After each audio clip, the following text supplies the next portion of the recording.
Coco Gauff. I haven't showed up in recent matches. Talks mental block in Doha. The number 4 seed suffered a second straight defeat since making the Australian Open quarterfinals but remains eager to employ her good form in practice to the match court at Doha, Qatar.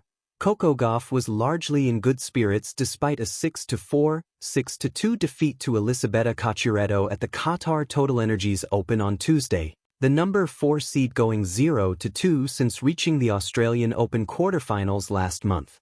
Desktop computer mobile phone with Euro match in 15 minutes. Cocciaretto def.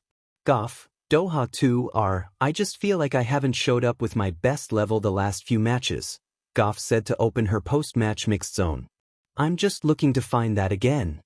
The reigning Roland Garros champion enjoyed a bright start to the 2026 season, defeating IGA Swiatek at the United Cup in January, but suffered a stunning defeat in Melbourne to Alina Svitolina and, after a Monday night defeat in doubles alongside Victoria Mboko, appeared equally out of sorts against Cocciaretto following a first-round bye. I just feel like some of the things I've been working on in practice aren't translating to the match court, which is super frustrating, said Gauff. I've been having good practices, but just not playing well in the matches. I just need to find how it can translate. After losing in qualifying, Cocciaretto made the most of her second chance at the main draw, scoring a third career top 10 victory, and her first win over Gauff since the two played juniors in 2018. I tried to be more aggressive and was hitting more unforced errors, the American explained. When I tried to be a little more passive and play with more shape, she was taking the ball early and crushing the ball. I think I need to figure out how to play against players like her, who hit super flat and take everything early. I think the last 2 matches showed I've been struggling with that. That's something I need to work on in practice. The 21-year-old took some consolation in the fact that the Middle East has proved an annual challenge, having also endured early defeats in Doha and Dubai last year, and gave herself high marks on her improved serve.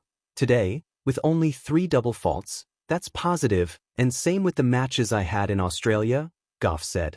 I think there weren't many double faults there as well. That's the one positive. Now I need to figure out what I'm doing off the ground to lose these matches. Gauff has long proven capable of resetting after bad days on the court, but confessed to a sort of mental block when it came to employing her strong practices to the match court. Physically, I know I can do it and I can do it when there's not much pressure. I need to figure out how to do it when there's more pressure. Gauff will next head to the Dubai Duty-Free Tennis Championships, where she reached the semi-finals back in 2023. Coco Gauff, the human behind the champion. I haven't showed up. At the heart of every athlete's journey lies a story winding its way between triumph and doubt.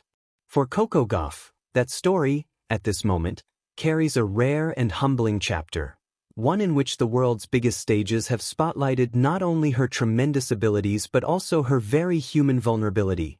For fans of tennis, and followers of sport broadly, the narrative of Gauff has always been one of precocious talent matured with relentless tenacity.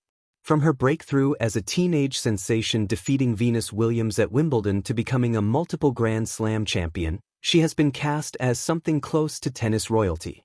Yet in Doha this February, that same champion exposed a fissure in her armor that many have sensed but few have heard her articulate in precise, honest terms. I haven't showed up with my best level the last few matches, she said after a surprising early exit at the Qatar TotalEnergies Open in Doha, where she was defeated 6-4, 6-2 by Elisabetta Cocciaretto.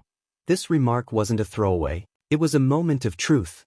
It was a rare glimpse into what happens behind the neatly composed highlights and social media posts, the place where doubt can creep in and self-belief stutters. A champion's challenge. When practice doesn't translate for Gauff, the frustration isn't merely losing a match, it's the feeling that her preparation isn't manifesting at the most critical moment.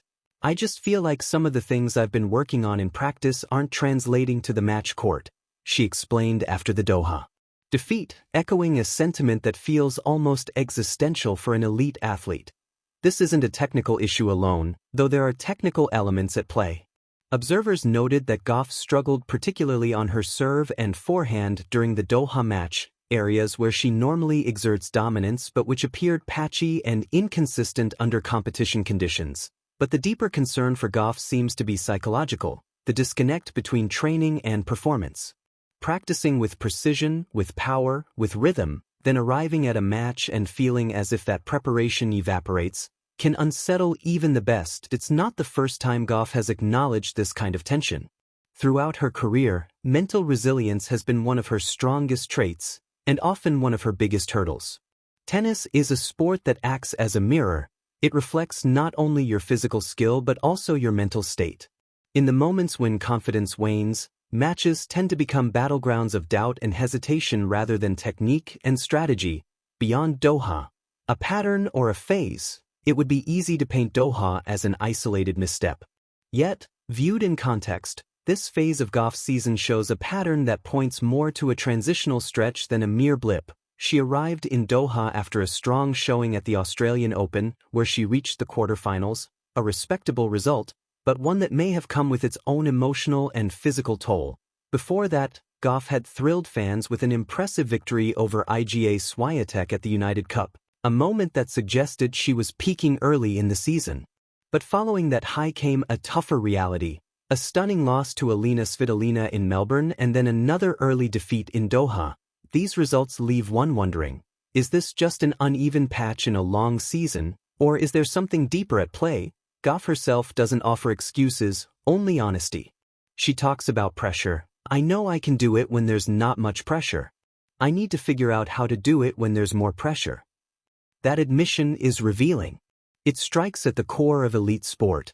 Talent and practice can propel you far, but execution under pressure, especially pressure from within, is what separates greatness from frustration. The mental game, the most unforgiving arena. If tennis were just about skill, Coco Gauff would be among the most decorated players in history already, and arguably she is. But the emotional landscape of competition is where the real battles unfold.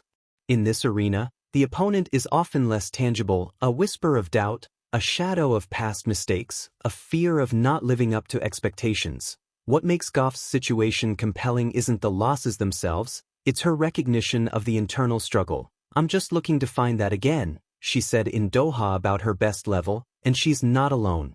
Many champions, in tennis and beyond, have spoken about the difficulty of reconciling daily excellence in practice with peak performance in competition. Arthur Ashe once said that tennis players have two minds, the one that practices,